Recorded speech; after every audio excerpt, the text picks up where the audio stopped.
Mbote nabino balandi nyonso ya bosolo na politique kimia na mabota nabino mais misa ya lingala na église catholique ezalaka na bato ebele kolega misa français leki na misa latin tozana 450 tribus koloba kosala émission ya lingala en tout cas ngamoko naza fier nango l'essentiel kaka koyeba koloba ngo te esengeli ete sango eleka na monoko bato nyonso baza koyoka po. Vous allez belé vous allez na bosol na politique ya jeudi à le 4 juin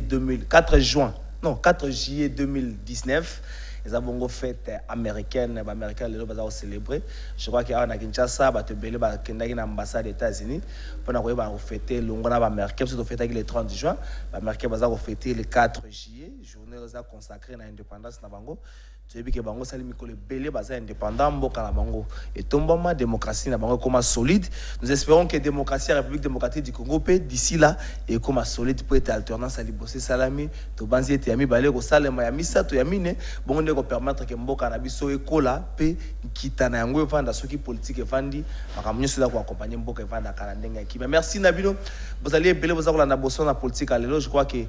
2 jours to zuma pause na makambo match yango tozongi na tango comme na pourquoi ndenge to mesana ndenge bo mesana kolanda biso. Nous espérons que le dimanche 7 juin 7 juillet plutôt dans la nostalgie à juin le dimanche 7 juillet Léopard a remis la biso victoire pour les Canadiens demi-finale la quart de finale pour permettre na biso ndenge bande ko nyonso baza ozela to se retrouver na finale tozongi sa coupe depuis to na Moseka na 74 et là mususa sikaya nte to na ba chaîne mi balé ba Congolais ba komotanga dia ba bilan ya Félix Tshisekedi ba Congolais ba lobi Joseph Kabila 2 CHAN Laurent Désiré Kabila 3e place Mobutu 2 CAN donc tous appelle la série à Félix Tshisekedi espérons que Domboma Félix Tshisekedi a remis la biso o na ndenge sengeli makamako loba pona poko ali ezali ebele ngai trésor kala fai na zone senga représenter bino bosso na politique ya mokola lelo bo s'abonner ebele la chaîne YouTube na biso bosolo na politique officielle politique avec K à la fin officielle au féminin na radio 98.3 la télévision Africa FM pona mokola lelo spécialement mais pour la première fois to yabi bongo mwana mboka Junior Peshi Ikamba yazali coordinateur ya Asbel Kabila Forever ndeko Junior Bonio Madame ndeko trésor mingi nkumu olandaka boson la politique na musika lelo va na plateau boson na politique kobeta li sur la politique la lingala batebele bazaya ko mona ngo jusque leza kozanga bwanya kozanga mayele pona kobeta li sur la politique la lingala mona ngo ndenge non eza malamu mingi tikanga na pesa merci na yo ndeko nkumu pesinga espace et ba téléspectateurs nyoso ya bosolo na politique et bon continuer ko s'abonner pamba te émission eza ko édifier biso eza mabete et d'ailleurs je crois que ceux qui bato bazo kanisa ke ko lo balingala ndeko zanga maele wana eza erreur il faut que tombo la langue na biso eza langue nationale parmi ba langue d'ailleurs oyo lo ba mingi langue nationale na biso lingala eza te ko zanga maele non au contraire neti biso na Asbel Kabila Forever langue ya communication ya biso na peuple oyo biso to adopta eza bongo lingala parce que to comprendre que lingala mutu nyonso akozana facilité à comprendre yango ata outil titre appellation Asbel en anglais Kabila Forever wana bato basa moi difficulté limbola Kabila Forever Kabila pour toujours Kabila na Forever en anglais Kabila Forever na lingala linkoloba Kabila seko na seko na kati ya émission oyo bokoyeba pourquoi seko na seko pamba te eza seko na seko ya bomoto ya Joseph Kabila te po aza moto nzambe kaka nde aza éternel mais to expliquer bino pourquoi seko na seko Joseph Kabila za malamu Joseph Kabila santé za malamu to mona ki ba photo na matadi aza wapi na minute Joseph Kabila non mais biso to koyeba ndenge nini to koyeba te soki aza wapi donc ndeko mona ki ba image wana na matadi yo moto zo informer ngai to yebite na minute esika aza to banza kaza na Congo mais précisément donc aza pas na ye na ndaku na ye OK Kabila Forever est-ce que ça idée te ya bozongisa ndenge bazalaka Mobutu miaka na miaka milele na milele to pesa na ngaka ko pérenniser parce que lelo le rôle école ya mobutisme ko moi moke ko sila on dit école comme ko ya c'est école à Kabila c'est école à Kabila ko ya na port ni na mboka quel a été l'apport ya mobutisme quel serait l'apport ya école à Kabila dans mboka na biso kozala ba thème ba étudier senge ba meka ba étudier ya relation ya science politique ba meka otala ngo ndenge ni ba yo ko beta lisolo wana makamba ko lobeze belé mwana mboka Junior Ikamba cour constitutionnel autaki ko invalider à revalider bandeko mususu makambo mbale cour constitutionnel sale bandeko bele bamona ngolo kwaza rejeter discrédit na justice na mboka na biso cour constitutionnel zali haute instance judiciaire esengeli prêcher na exemple moko surtout ya moralité bato mona teke cour ayi ko céder na pression moko bato mona teke cour ayi ko zala poete bato bayeli mwa minga bosani kutanga mibeko pona yo ba arrêt ya ba invalidation na ba validation cour asali au juge yango ndenge nini. Bon, en tant que moi en mboka, to landaki biso nyonso d'abord ba invalidation ya liboso wana et na landaka pe na télévision mukolo yo président de la République Félix Tshisekedi ayambaka président cour constitutionnel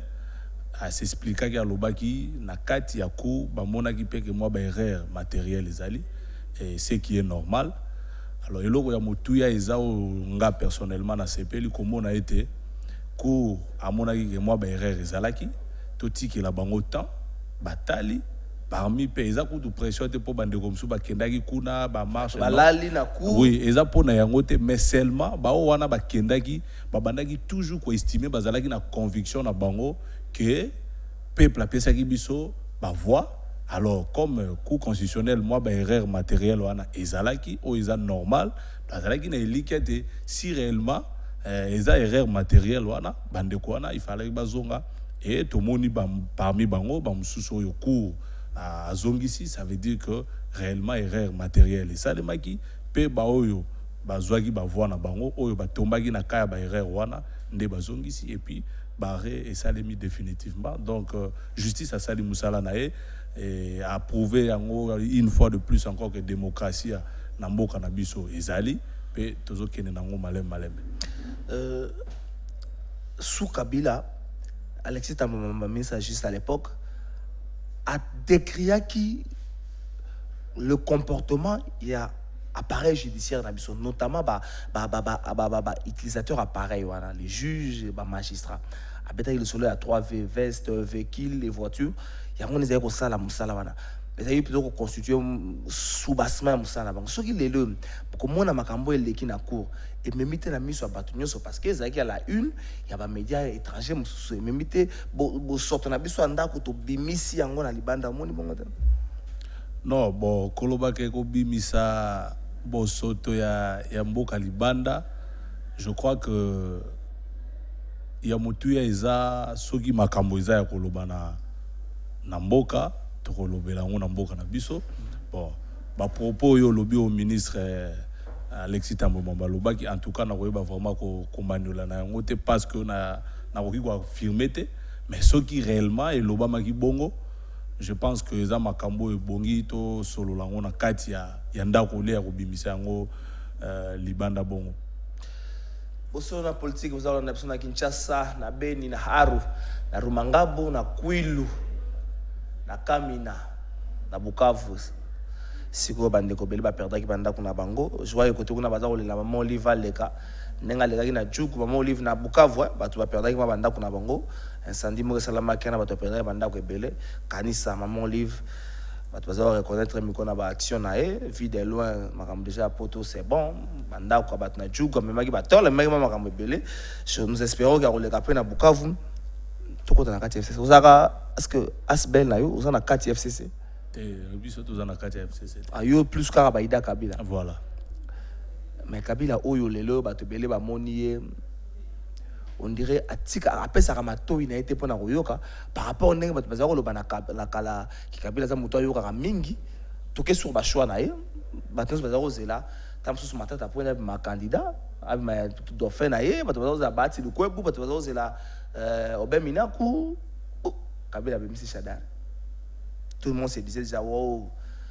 la défaite est là parce que Shadar a savana lelo yo bato bazo zela na kati ya combat ya Sénat tam sous professeur Evariste Bochab tam sous nani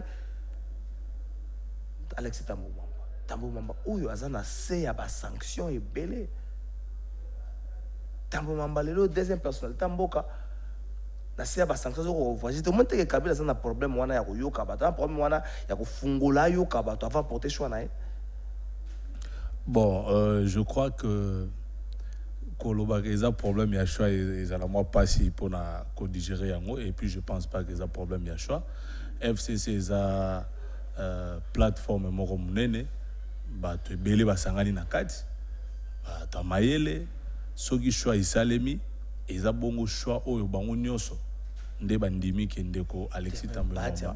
a kende non mais preuve ezate parce que tant que jusque là ndeko Bahati azana kati ya FCC a déposé candidature na ya boyango bon soki a ko déposer to koyeba ngo mais soki mutu moko nda boyi ba mususu bandimi ça veut dire que majorité endimi ndeko Alexis Tambwe Mwamba oui et ko bima Joseph Kabila parce que yenda aza mutu mais eza lisanga bato basangani bamoni ke bachaye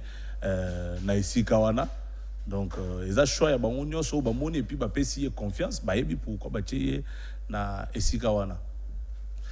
bayebi pourquoi bachaye esika wana mwana mboka junior Ikamba bato musu bakomo comparer Kabila na Ibenge babi Kabila posa choix malamu sengili pression Ibenge na bato batika ke ba observer ke na match Uganda match bato nyonso babeke to Uganda na biso Ibenga yebwe ba jouer a tena terrain ba choix na sale bato yem Ibenga a problème choix Kabila bato bazele ba biso ka bimise biso ta matata abimise biso ta Bahati Lukwebo abimise biso ta Obemina ku FCC to tika na présidence Kabila le rôle Ibenge ta la choix Shadar ko la jouer na Léopard na solo Kabila Shadar ko la jouer na Léopard bon bah dans jouer na pour ma coaching de jouer c'était plus tant qu'on a ina bokonzi makambo to bande ko sentir ngo te metango wasate o sengela sala ba choix ba animateur mususu na institution il y a un sérieux problème Kabila n'arrive pas à faire de choix o yego se pel sabato nyonso au delà il y a circuit fermé à ba cadre il y a leader il y a FCC qu'on s'appelle ça même ba jeune il y a ba parti au basa ko composer FCC. Non, ndeko Joseph Kabila kabanga za na problème ya choix te aza na problème ya choix wana te mais namoni daya olobi na nini mais choix ya madame Janine Mabunda eza choix ya ezaka lo Ibenge match non mais eza loko moko ya malamu parce que lelo to bana ko luka ke non ba maman na ba papa biso surtout za na émancipation wana et puis parité et tout lelo depuis mboka na biso peut-être to banda mbala liboso to zo mwana mwasi c'est pour na relaxer na ba maman ba botaka biso ke boza na valeur mboka oyo ezaka ba konzi baza la mibalité eza choix moko noble o esalemaki pour na revaloriser femme congolaise wana choix ya mabe eza ya mabete yango na uti koloba eza lisanga Joseph Kabila nde mutu soki basali choix baza plus de 30 personnes bandimi mutu wana seki bango nyonso bamoni basangisi mayele na bango ke mutu oyo akoki kosala eloko awa tuchaine sika wana mais ngai Junior Mpechi naza kaka coordonnateur ya Asbel Kabila Forever oyo eza nango association moko indépendante alors moi mituna misusu peut-être nakozala na meilleure position te ya kopesa biano ndenge sengeli mais je pense que ceux qui n'analysé ba choix na bango tant boza plateforme boza bato belé bosangani to mona bango ba ke ba réunion ko bima na bango kuna ba tie mutu c'est-à-dire eza maele ya mutu moko te ba sangani bango nyonso ba bimisi mutu wana ça le roi premier ministre donc là wa bato baza ozela te mais premier ministre nano bandi musala te bino bandi koloba non total to juger na zongeli susu s'il te plaît de Nkumu total choix ya ndeko Alexis Tambwe Mwamba tokotala ndenge abana koleka abana na koleka pe tokotala gestion na ye tokozonga wa totala soki choix ya ndeko Joseph Kabila ezalaki mabe ya madame Janine Mabunda pe tokotala et puis ya premier ministre tokomona soki nde tomoni ke basali mandat moko bien te malamu te wana tokoloba te awa ba choix oyo ezalaki vraiment bien te mais pour le moment il y a tcheli biso ba joueur wana totala non résultat ibengo lobi wana to finga gate lelo ba komi ko yembela c'est ça le Congo mayo bon pour me fois avait longata mseo ozala mtoto avait longako za ni mtoto mwele ni sakomea sana soso kaso kutana Kabila bosololi avant lancer Kabila Forever non natikala kokutana na ndeko Joseph Kabila te le président honoraire tokutana na été na kota pe en contact te na bureau na epo na koluka ko lancer donc Asbel et ça là qui sorti dans officiel Noémie abenga opete mutu moko te abengi Shadari biso mutu moko pete o biso to bengi tout ça li sorti officiel parce que to yebi que Kabila za patrimoine national tout ça li association na biso mais to zui moi ba makanisi fondement nango na sima de Joseph Kabila et puis to comprendre que biso na Congo to zalaka kaka soki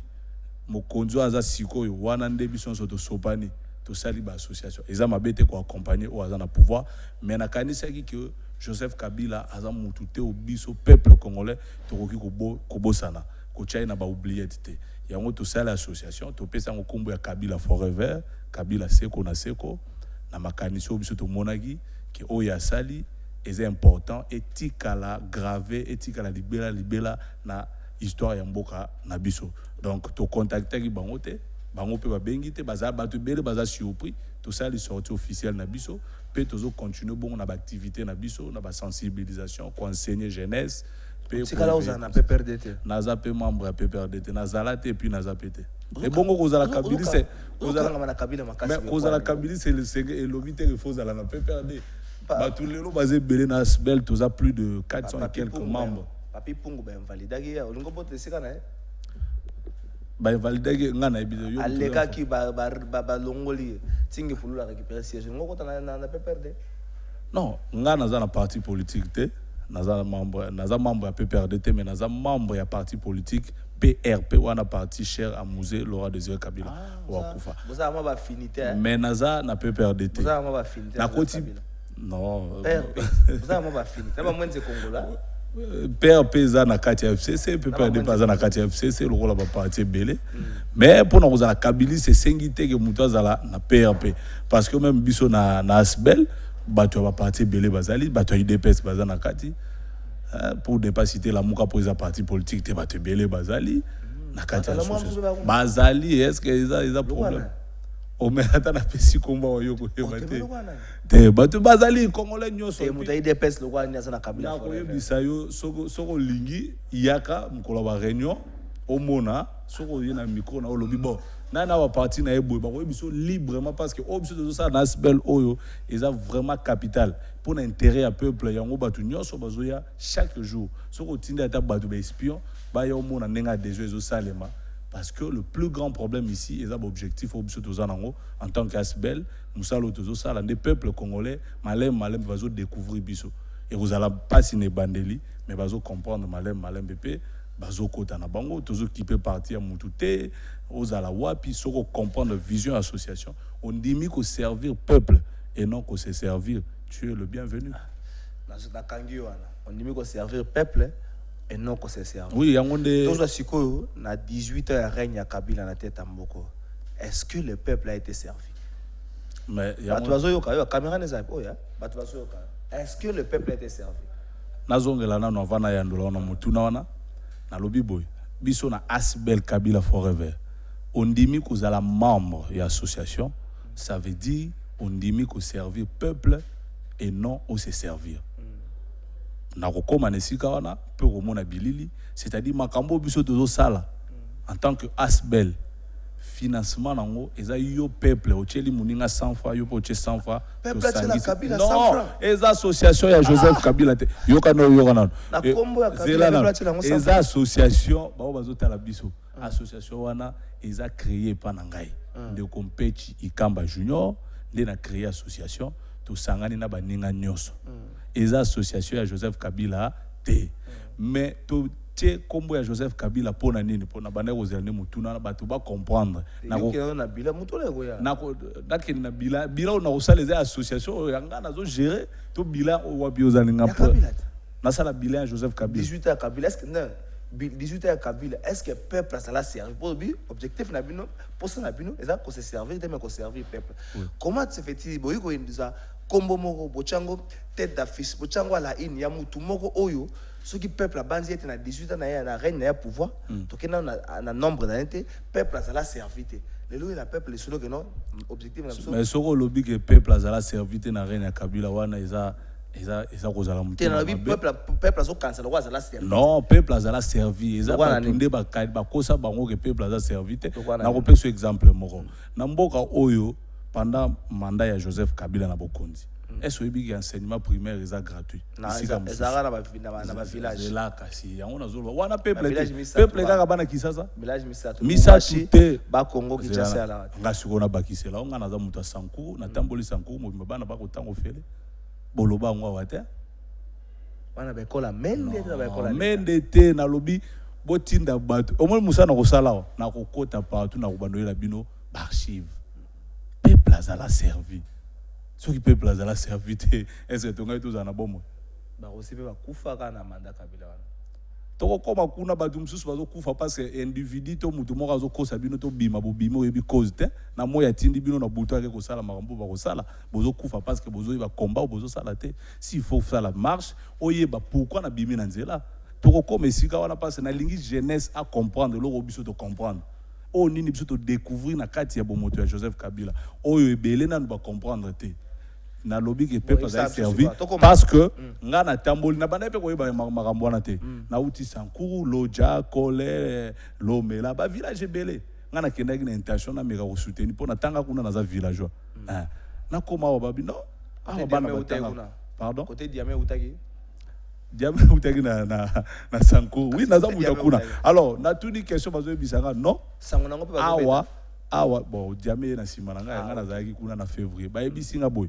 awa Kabila bana batanga kofele kombo basitelenga Kabila tangisaka bango na bia solo wana biso to yebika enseignement nanu komo ofele to bi non o azo yebisanga ngo noko na nga za enseignant na peso na kombo école EP songomboyo na tanga wana ngayo nazoloba na kendaki na sala moi donc batali singa que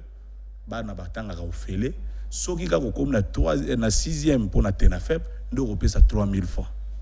Anembo mbopesa 3000 francs. Kaka na 6e, primaire timo na ebi kokoma ebele depuis 18 ans ba eba kokoma ofele sous mandat ya Joseph Kabila. Songomboyo. Bokende botinda ba. Pe kala mingi te nazo kende bisika msuko bimisa isusu ba vérité na royal isusu on comprendre que peuple azala qui servi. Il faut le peuple comprendre que manipulation za makasi. Et pas bato bazo luka ben terrain na bango. Oza ola na biso na Kinshasa. Nous avons en Occident, nous avons en Afrique en Angélé, nous avons en Léopard Bazali. Constamment, depuis le président de la fédération, nous avons monté à sa corps et âme, le cas Félix Tshisekedi dans l'équipe nationale. Nous avons avant,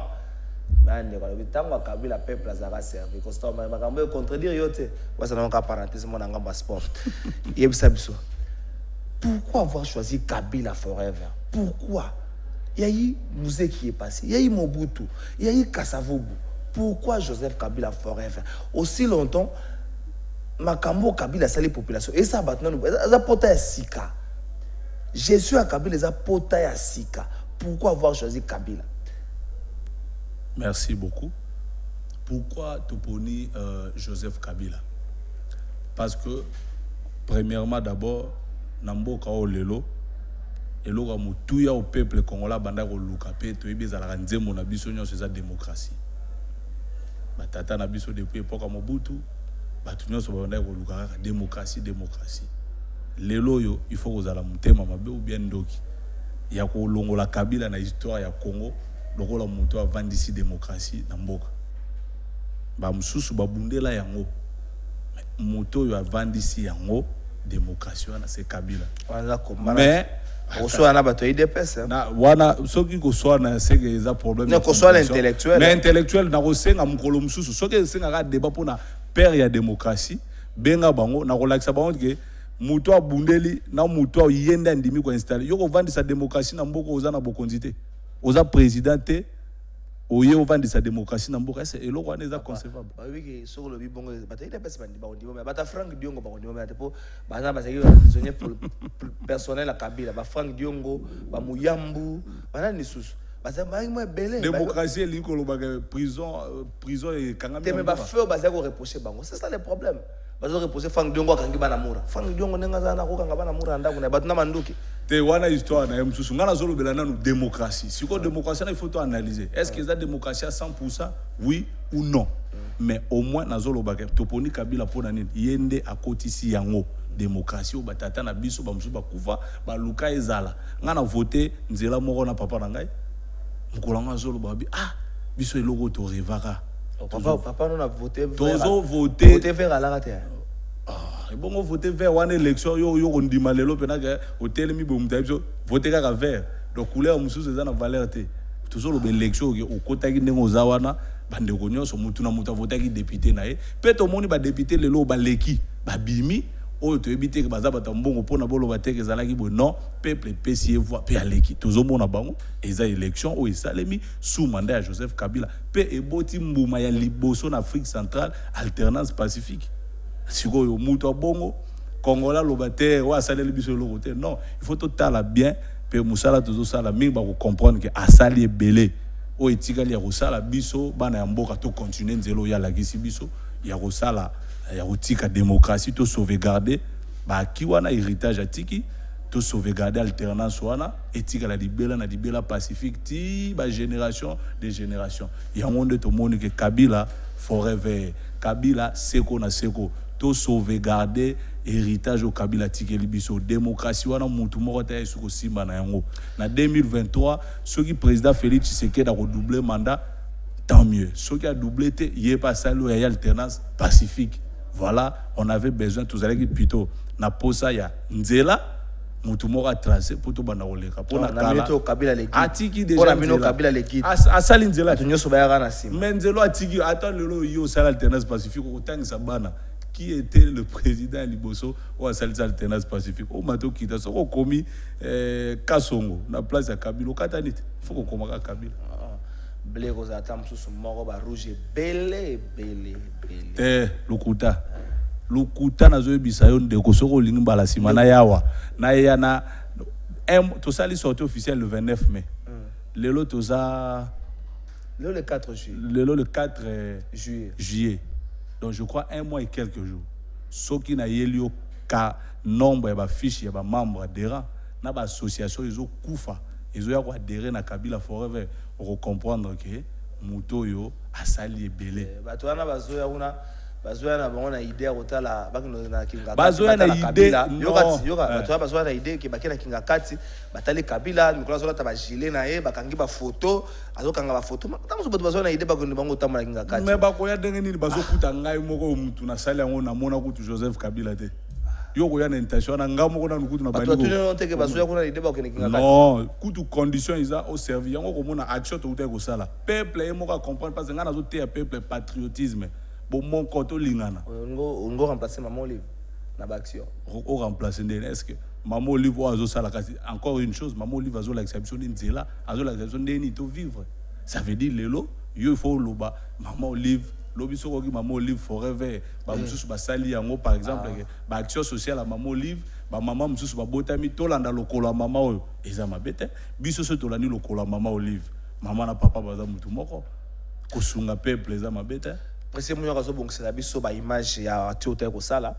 mais tozo koma wana objectif ya Kabila forever eza nini objectif ya Kabila forever ba objectif eza ebele toza na objectif ya ko pérenniser vision ya ancien chef de l'état Joseph Kabila Kabange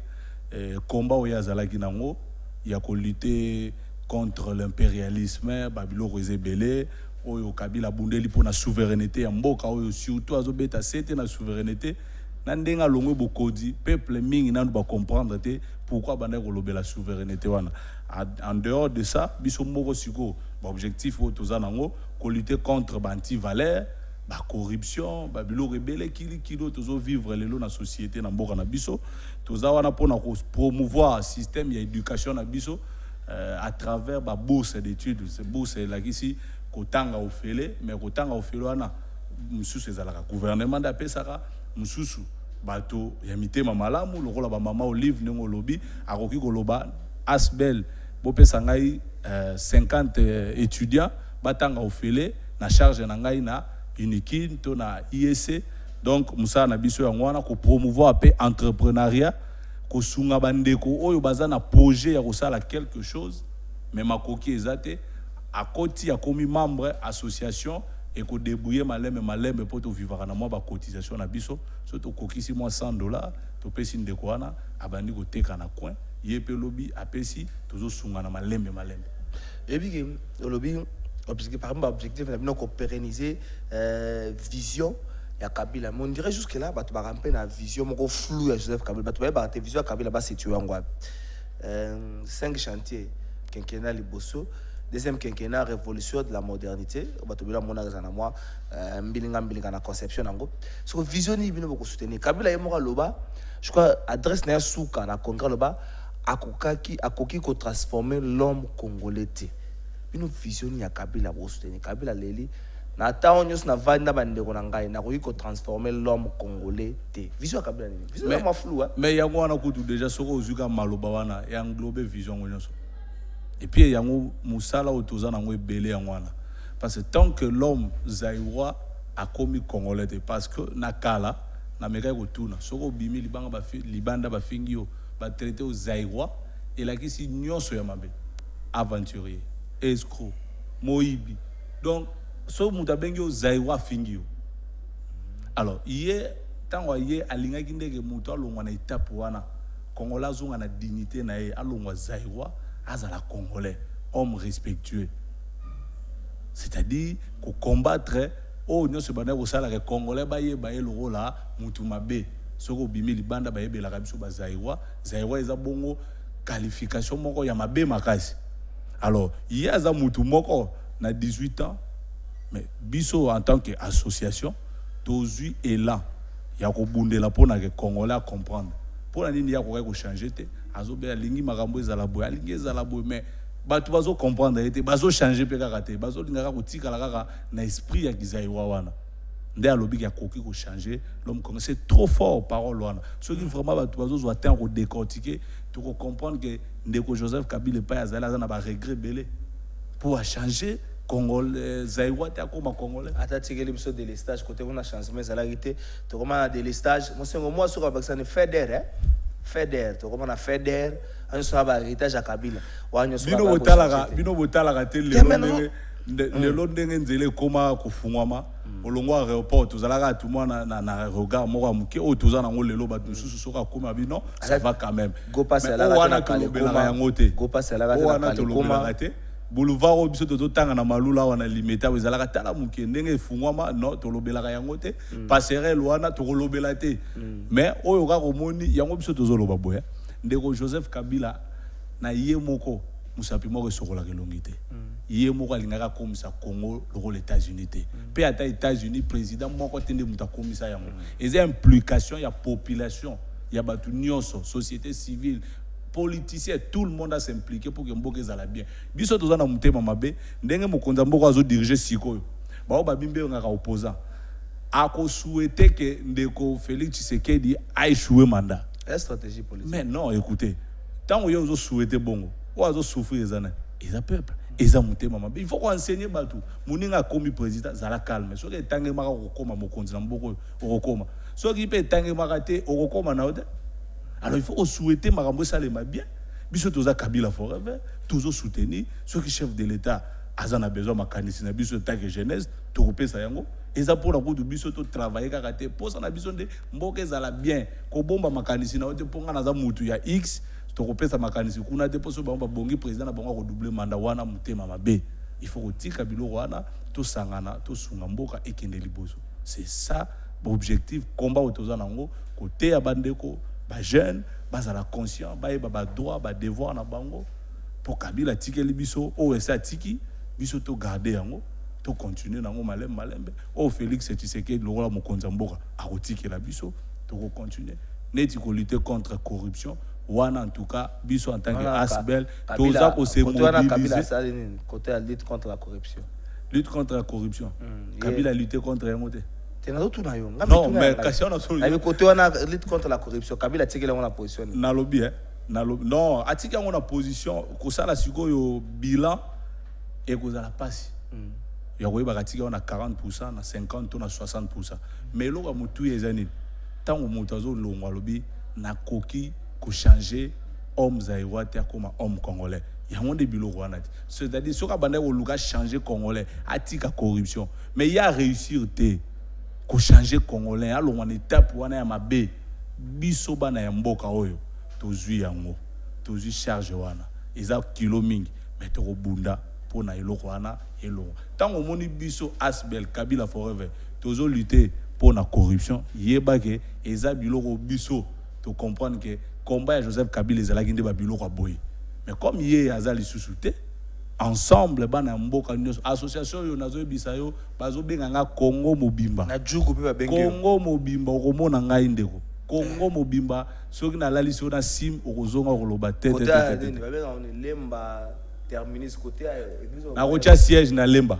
babenge pe kuna siège nazotia yango officiellement na lemba pe okobana omona Saint François de Sales babenge pe côté kuna nayebi so Congo Mobimba nazozwa appel yaka wa Junior okomona ndenge installation esalema oui Kabila forever bandeko eza bato musu basi bazwi makanisi mpona Kabila ngana kozala nga makanisi ata mpona Chibala Chibala pour toujours nakozala nga makanisi do eza makanisi presi moyo oyo kotiela biso baaction Kabila forever osala terrain okendaki opesaki bato mwa biloko opesaki bamama ngai te munapesaka eza association Mobimba tokendaki na quartier Plateau babengaka ngo mingi Tchad après Unikin côté kuna Kabila kota tata ba vision 5 chantier oni na kota te bon tout là mais comment ça Junior peut tout là comme ça tout songa o expliquer so côté kuna tam 5 chantier besoin on na forever Mama Ngombo Bangu Mama Feza Mama Ngombo Bangu Matondo na Mama Matondo Jetona bon les gars déjà. Voilà, mis ça tout projet. Ozu bassin na yo. OK. Ozu bassin. OK. Yo mama nani? Feza. OK. Mama Ngombo Bangu. Akei. Mama Matondo. Merci. Ah, merci maman. Maman Rose, maman. Nai, botelema. Caméra zonga il est mort. Nazo senga na bino. S'il vous plaît, ma maman. On a qui s'arrête que message on a pas si vous comprendre. Otika na bolingo. Na bomoko. Na fin du mois. De base. Yaka. Azamona na bino ya Tchad. La fin du mois. Agoya Ao. 5 jours avant Ganaya, le 30. Yagoya 5 jours avant. Le 30, il y a 7e mois. Borope ça va 1000 francs na bino. 50 mama Agoya Luana 50 000. Ngai na sangisi na kero somba bassin. Toroya. Borope sa mama Suzanne. Bokuta na ganaye. Ye ayeba mama Suzanne azui. Bongo nga la fin du mois toye lisusu. Awa. Bandeko bache bakomo na liste. Na ye lisusu kosala nini. Kopesa bango. Mais na sengi na bino. Bocha biso. Na mabondeli.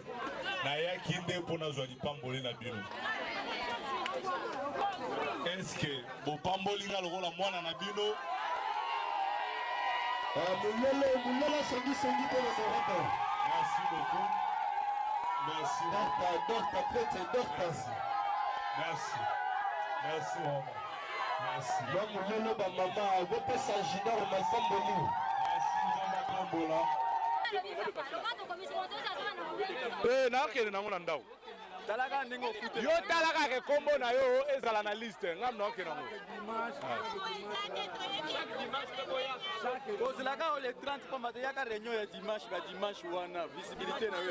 Voilà, merci. Nous sommes au quartier Tchad.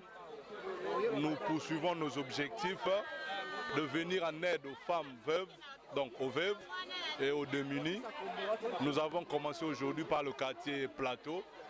et nous sommes venus où nous avons financé 50 veuves pour commencer leur petit commerce. Voilà, dans ces cadres-là, et plus sensibiliser la population, enseignant ainsi l'idéologie kabiliste. Voilà, donc c'est ça l'objet de notre rencontre ici, au quartier Plateau, dans la commune de Mongafula. Et très prochainement, ça sera dans d'autres communes pour enseigner l'idéologie kabiliste et poursuivre nos objectifs en tant que ASBEL. Toza bongo awa na quartier Tchad na plateau de professeur. Na sepeli mingi na papa na biso geste oya sali. Papa Junior Petit geste oya sali. Ya lobi ke ezali ONG en tout cas asuka boete. Ndenga lobi ke tozalaka na bolingo biso pe topesaka 1000 francs tozalaka na bolingo po mikolo ezoya pe tosunga bamosusu oyo bazali na posa ya koteka po mbala nsima pe kongo na so toza na posa ya changement toza na posa teke tozala susu na bakulu na mais soki moto abandi koteka ekozala malamu antuka na sepeli mpe na association oyo nzambe asunga ye ekende liboso eumela seko na sepeli mingi nalobi mpo na nga antuka merci napesi bino liboso merci mingi merci mpo oyo bayaka wa tomonaka boye te yango wana naye kokumbisa nzambe abakisa bino bisika nyonso tu oyo ewuti biloko oyo abakisa lisusu antuka tosengi kaka toza na pasi ya mai awa liboso pasi ya mai quartier Primo secondo obo tu kotala wana Kabila forever bazaki na obiwa pina Chad kota Lemba non Chad na Monga Fula ah oui quartier Chad côté à Simainikin côté à Kimwenza mission okenda opesa mwa biloko na ba 2 minutes mais bato na bazo la Kabila tango azaki président akoma kuna non pas physiquement mais consente au moins qu'il y a un chef de l'État ou aza côté kuna bato na viezon ngano côté kuna 16 donc 18 heures za ndenge mo na 4 heures différence za kapena mingi te bana problème belé primo bana problème belé so tango zo kende kuna ndeko côté kuna so bye na yo oza chemise tango kende kuna yo tali chemise za wana yo ba kamona ndole kana campagne puis justement za ole kana campagne so batakisha bato bakwei boy basongi so Kabila kaka mtsa mambo ndeko papa Nkumu bino bata maele po biso na église catholique Nkumu eza ba papa oyo Nkumu déjà ezoloba nyonso oyebi ntango nake wana nakutai na bamama tosololi malamu tosololi vraiment très bien soki oyo otindi équipe kuna olobi papa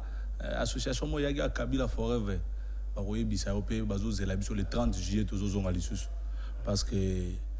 bacomprendre puis batuni ngai kala wana ozalaki wapi mwana na esi bango nakendaki nao nayekola nde nazonga mais eloko nga nazoteya bango ezaki tolingana parce que ntango nga nazwi likanisi tosali association mpo toya tobanda kosungana biso na biso oyebi même na bapays étranger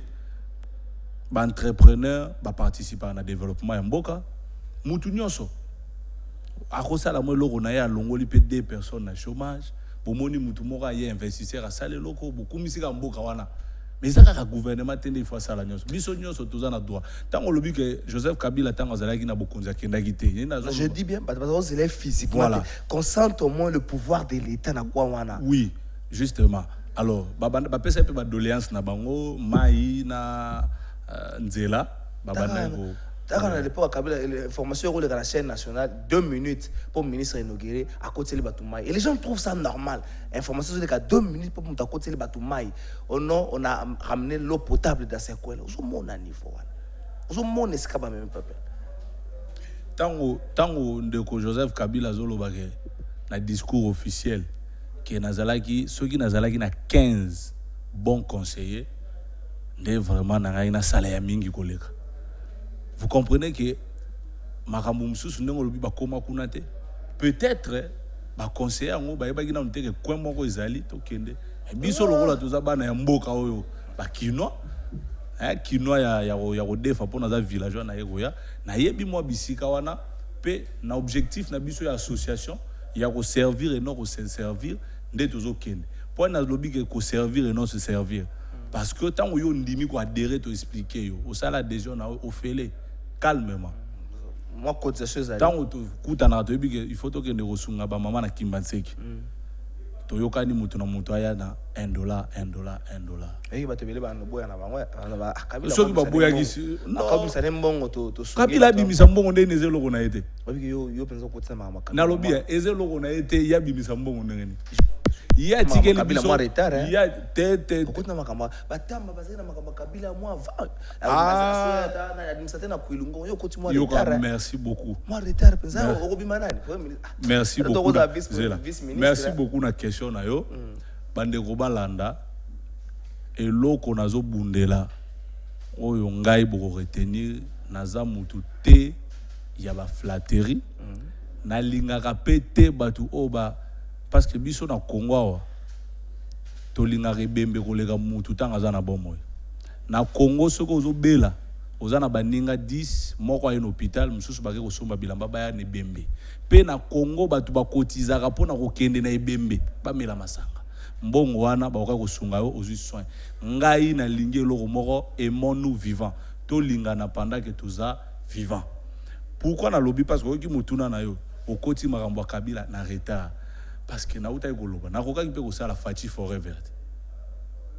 ndenge batu ba mesana pona za na retard te non akoti to saliti mais ngai na esprit na ngai nazo sala te pona Joseph Kabila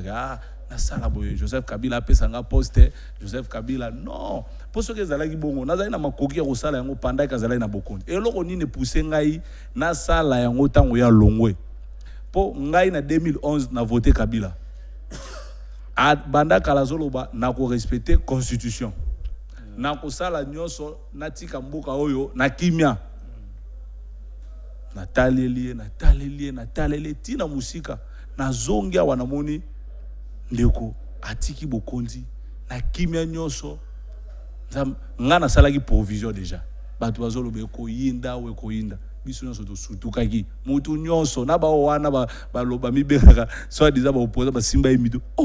mwa mobalo atiki ko pe apesi pe bokonzi ngo ekepa dauphin na ete na lobi non mutu yo azasi ko mutu ngai junior nazwi charge ya kolobelaka Kabila oyo ya sala ya malamu na mboko na kolobela yango tina kokufa parce que lelo na comprendre eloko nini alingaka tika na mboka o atika kimia makila etanga te alternance pacifique salema nde na ye kosala yango après na sali te po Kabila za na bokonza nommé ngai te ngai soki ala longue na kolukaka ba poste ya politique na kozwaka yango na moyen ya ba élection po Kabila tikeli biso élection. Donc ngai na peuple na ngai ata 20 ans après soki na lingi lobi na koma député na kokoma yo kanzi ba mama wana nde bazolela ngai mukolo na kolinga na koma député na kokoma kana ngai kaka tamsusu pe Kabila sala kiyo poste ministériel na Sankuru tangu menda na gouverneur soki aleki ezaka lisolo siège social ya Kabila Forever zomi na 166 avenue Luvungi quartier Djalou commune de Kinshasa référence rond-point Willery comme pratiquement na suka programme Kabila Forever azanango obi boutaki to moni boutaki na Tchad tozo continuer sikoyo pona ba installation ya ba cellule de base parce que batu nyonso ba kokoya na rond-point Willery te tozo bunda bongo déjà na Kingabwa na moi oyo tozo kene ko installer ba membre ba komi déjà moi ibele kuna koleka 200 il faut que ne to installer na Masina toza pe déjà wana tozo luka to installer délégation mususu monga fula il faut que ne peut to installer et demande mingi na intérieur bandundu kala mingi te na image wana kutu na na représentant na biso oyo azaki na bandundu na association na bango baye ko kota na kati ya Kabila Forever il faut que ne bandundu il faut que ne Boma Matadi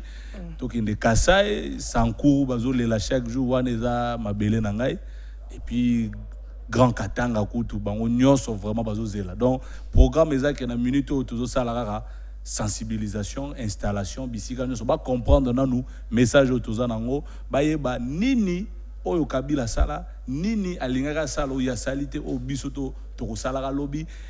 ba ki o Joseph Kabila atikeli biso na mboka oyo biso il faut to pérenniser nde tozo enseigner bango mais na objectif so to moni ke sika moko bozo senga mwa lisungi lokola asbel tosangani alors aïs na kobenga wapi ngana yeto solo la raté to ba numéro ta yebinga kutu te ti to solo na ayebinga te Joseph Kabila kaso ya mbaye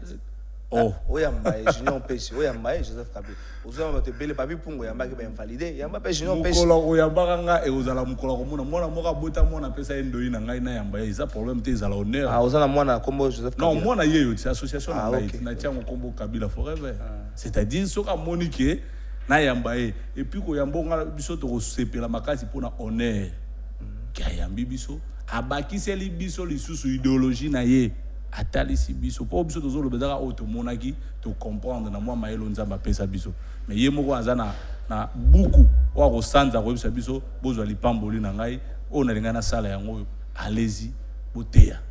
bosala musala o yango nde bato soki balingi ba contacter Kabila Forever pa benga numéro ni 081 58 71 942 081 58 71 942 adhésion eza ofele o rempli fiche d'adhésion na yo toza na besoin ya mutu te akokanzake Joseph Kabila nde azopesa azana sima oya na intention ke na kende kuna po bakopesa epa na biso matolo elekaka te soko ye ko adhérer yeba ko yende ko servir peuple congolais na 100 francs na oyo zwara bolingo wana tosungani donc boya na intention te na intérêt te po okosuka na libanda biso tozana besoin ya batu oyo bandimi ko salela mboka oyo na bolingo pe na bomoko enseignement na biso eza basé na patriotisme na souveraineté ya mboka oyo batu il faut ba yeba po Congo ezala développer donc soki tozo sala ba don wana ezande lisanga mbongo ya mutu nyoso esangisi toke dosungi voilà. Olobezo kende tina Katanga atabande kwa SNCC Kabila tika bango na nyonga 250 mois impayé ezo kende kuna mutu wana ko tia $1 Katanga ezo zela biso na biso de ko Congo mobimba yo ya ko za journaliste au vivre est-ce que Kabila sans simana ote Joseph Kabila na simana ngai te nazo lobawa ozo ba financement te nazo lobawa ozo ba financement toza na financement te toza association d'ailleurs poto la kisabatu ke toza ba jale lote to botami na sima tango mokonzi Joseph Kabila longwe nde biso to yoko botama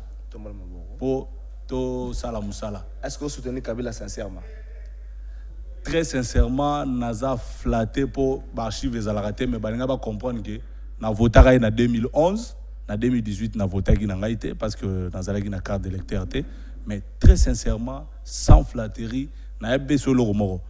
ba bazo kanisa que tozo zela Joseph Kabila financement ou pas asbelo boromona yango pe ko tonda kaka po makambo ya mutuya o tozolobela peuple nyonso aza séduit mutu soka yeto sololi andimi. Merci Junior Pêche Kabila Forever so besoin de la Kabila na ba action na ebo pérenniser ba action na bo s'adhérer belé bo ko s'adhérer na Kabila Forever zomi na rompo Willeri so comme kana rompo Willeri bengi na numéro oyo je crois que bobunga te ba ko mabino na ndenge sengeli babi Kabila kina makambo belé nga sela mboka metango ezaki muke temps hein likambo temps ezoboma. Merci Nabino.